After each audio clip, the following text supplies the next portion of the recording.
Hello everyone, कैसे हैं आप लोग? बढ़िया। वीकली वीडियो श्रृंखला में आज के वीडियो में टॉपिक कवर करूंगा circulation of the blood. Introduction. Although circulation of blood around the body is continuous, it is convenient to describe it in two parts: pulmonary circulation and systemic or general circulation। परिचय। यद्यपि जो blood का circulation होता है पूरी body में continuous चलता रहता है और इसे हम दो भागों में समझ सकते हैं, एक पल्मोनरी सर्कुलेशन और दूसरा सिस्टमिक या general circulation. First pulmonary circulation या जिसे हिंदी में कहते हैं फुफ्फुस परिसंचरण। This is the circulation of blood from the right ventricle of the heart to the lungs and back to the left atrium. In the lungs, carbon dioxide is excreted and oxygen is absorbed. The pulmonary artery or trunk carrying deoxygenated blood leaves the upper part of the right ventricle of the heart. It passes upwards and divides into left and right pulmonary arteries at the level of the fifth thoracic vertebra. The left pulmonary artery runs to the root of the left lung where it divides into two branches, one passing into each lobe. The right pulmonary artery passes to the root of the right lung and divides into two branches. The larger branch carries blood to the middle and lower lobes and the smaller branch to the upper lobe. Within the lung, these arteries divide and subdivided into smaller arteries, arterioles, and capillaries. The exchange of gases takes place between capillary blood and air in the alveoli of the lungs. In each lung, the capillaries containing oxygenated blood merge into progressively larger venules and eventually form two pulmonary veins. Two pulmonary veins leave each lung, returning oxygenated blood to the left atrium of the heart. During atrial systole, this blood is pumped into the left ventricle, and during ventricular systole, it is forced into the aorta, the first artery of the general circulation. इसे हिंदी में समझिए।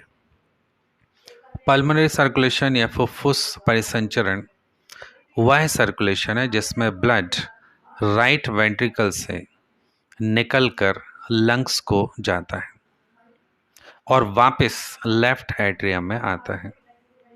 Lungs के अंदर carbon dioxide को excrete किया जाता है और ऑक्सीजन को एब्जॉर्ब किया जाता है। पल्मोनरी आर्टरी या ट्रंक डीऑक्सीजनेटेड ब्लड को लेकर राइट वेंट्रिकल से निकलती है और ये ऊपर की तरफ जाकर दो भागों में बढ़ जाती है, एक राइट और दूसरा लेफ्ट पल्मोनरी आर्टरीज, और ये बढ़ती है फिफ्थ थोरेसिक वर्टिब्रा के लेवल पर।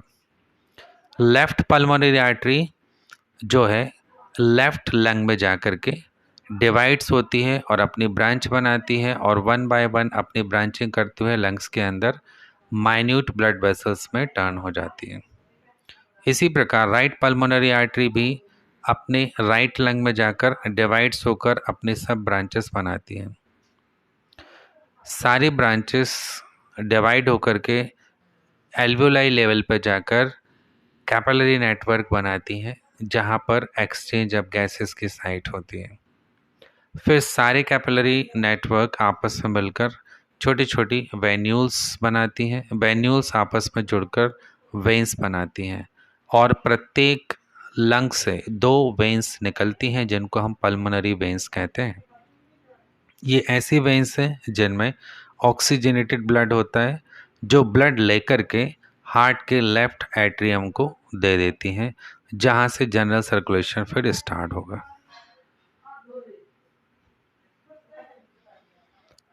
इस डायग्राम को ध्यान से देखें। इसमें पल्मोनरी सर्कुलेशन को दिखाया गया है। सारा नॉमेनक्लेचर आप वन बाय वन पढ़ सकते हैं। हार्ट के राइट वेंट्रिकल से यह स्टार्ट होगा। पल्मोनरी आर्टरी या पल्मोनरी ट्रंक के रूप में ये डीऑक्सीजनेटेड ब्लड को लेकर निकलती है। दो भागों में डिवाइड होती जो ब्लू कलर से दिखाई दे रहा है, एक राइट और एक लेफ्ट पल्मोनरी आर्टरी। फिर ये अपने अपने तरफ में लंग्स में जाकर ब्रांचिंग करते हुए अंत में एल्वियोलाई साइट पर कैपिलरी नेटवर्क में चेंज हो जाती है। फिर प्रत्येक लंग से ऑक्सीजनेटेड ब्लड लेकर के 2 पल्मोनरी वेन्स आती हैं और हार्ट के लेफ्ट एट्रियम को अपना ब्लड दे देती हैं। सेकेंड, सिस्टेमिक और general circulation. The blood pumped out from the left ventricle is carried by the branches of the aorta around the body and returns to the right atrium of the heart by the superior and inferior vena cava। जो systemic या दैहिक या सामान्य circulation होता है blood का, वो start होता है हार्ट के लेफ्ट वेंट्रिकल से पुश करने पर या पंप आउट करने पर। जो ब्लड पम्प्ड आउट होता है वो लेफ्ट वेंट्रिकल से होता है और एओर्टा उसकी मेन ब्रांच है जो पूरे बॉडी में अपनी ब्रांचिंग करके ब्लड को पहुंचाती है और पूरे शरीर से सारा ब्लड कलेक्ट होकर के सुपीरियर और इंफीरियर वेना केवी के द्वारा वापस हार्ट में आता है। Major blood vessels. The aorta is the largest artery of the body. The two largest veins, the superior and inferior vena cava, returns blood from all body parts of the heart। शरीर में जो aorta होता है वो सबसे बड़ी artery होती है और 2 लार्जेस्ट वेन्स होती हैं, सुपीरियर और इन्फीरियर वेना केवा, जो पूरे शरीर से ब्लड रिटर्न करके हार्ट को देती हैं। Aorta.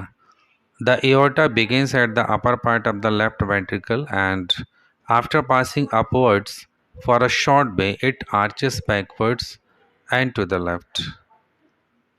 It then descends behind the heart through the thoracic cavity a little to the left of the thoracic vertebrae। At the level of the 12th thoracic vertebra, it passes behind the diaphragm, then downwards in the abdominal cavity to the level of the 4th lumbar vertebra, where it divides into right and left common iliac arteries। Throughout its length, the aorta gives off numerous branches. Some of the branches are paired. There is a right and left branch of the same name. For instance, the right and left renal arteries supplying the kidneys, and some are single or unpaired, the celiac artery। Thoracic aorta. This part of the aorta lies above the diaphragm and is described in 3 parts: ascending aorta, arch of the aorta, and descending aorta in the thorax। Ascending aorta. This is the short section of the aorta that rises from the heart. It is about 5 cm long and lies well protected behind the sternum. The right and left coronary arteries are its only branches.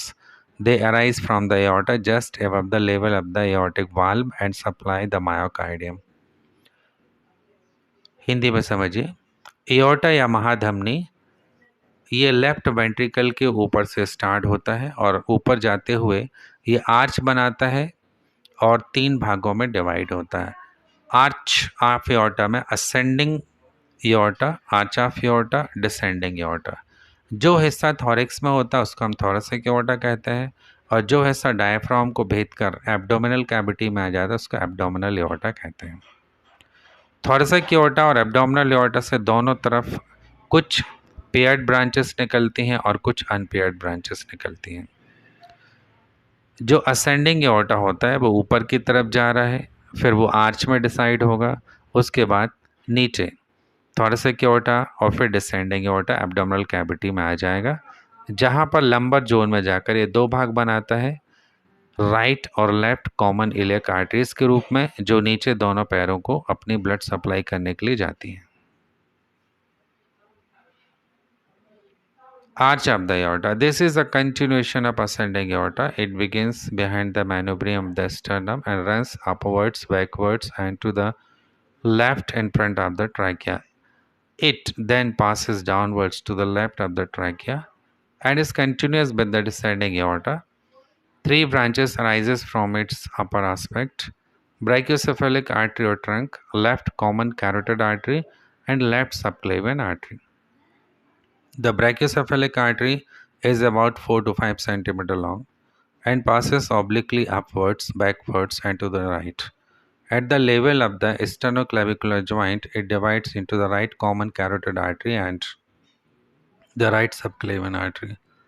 Descending aorta in the thorax. This part is continuous with the arch of the aorta and begins at the level of the fourth thoracic vertebra.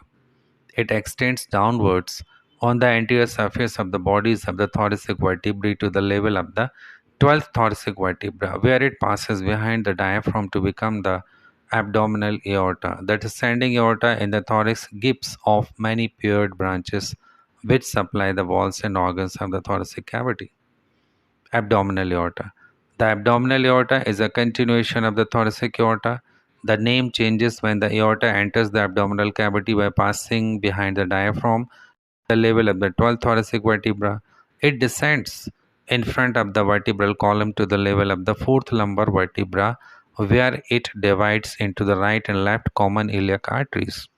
Many branches rises from the abdominal aorta, some paired and some unpaired, supplying the abdominal structures and organs.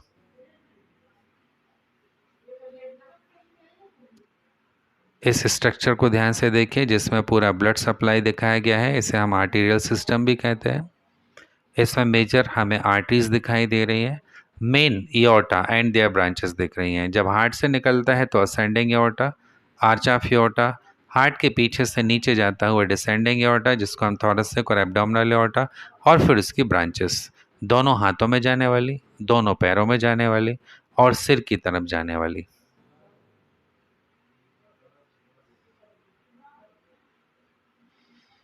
सारी branches के नाम लिखे हुए हैं, क्रम से आप इनको पढ़ते जाइए और लर्न करते जाइए।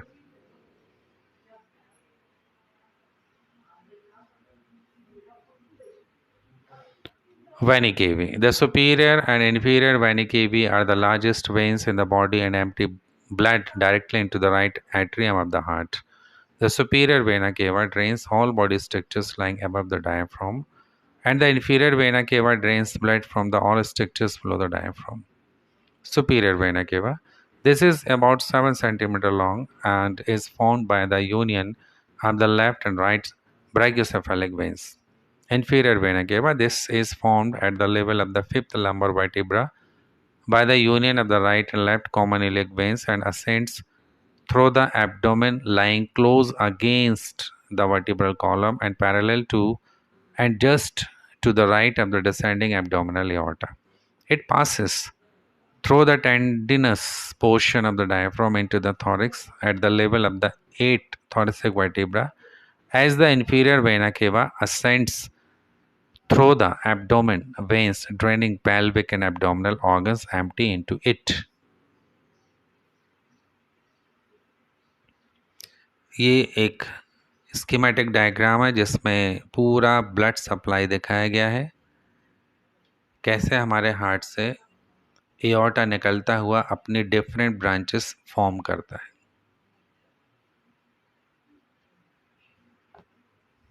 ये आपके याद करने के लिए बहुत अच्छा डायग्राम है, इसको ध्यान से देखिए और लर्न कीजिए।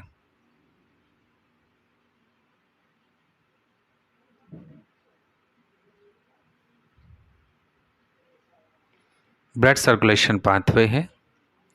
राइट एट्रियम से डीऑक्सीजनेटेड ब्लड निकलकर जाता है, फिर ये राइट वेंट्रिकल में जाएगा और राइट वेंट्रिकल से पल्मोनरी आर्टरी डीऑक्सीजनेटेड ब्लड लेकर लंग्स को जाती है। लंग्स में गैसियस एक्सचेंज होगा, वहाँ से पल्मोनरी वेन्स ऑक्सीजनेटेड ब्लड को लेकर लेफ्ट एट्रियम में आती हैं। लेफ्ट एट्रियम से ऑक्सीजनेटेड ब्लड लेफ्ट वेंट्रिकल को जाएगा, लेफ्ट वेंट्रिकल से एओर्टा और उसकी डिफरेंट ब्रांचेस से होता हुआ पूरे बॉडी के टिश्यूज़ को, ऑर्गन्स को, सेल्स को ब्लड सप्लाई हो जाएगी, जहाँ पर ऑक्सीजन न्यूट्रिएंट्स कंज्यूम होंगे और बैक कार्बन डाइऑक्साइड और वेस्ट प्रोडक्ट लेकर के फिर पूरे शरीर से वेन्स इकट्ठी होकर के अल्टीमेटली सुपीरियर और इन्फीरियर वेना केवा के रूप में डीऑक्सीजनेटेड ब्लड राइट एट्रियम को दे देती हैं। इस प्रकार यह हमारे शरीर में सर्कुलेशन कंटिन्यू चलता रहता है।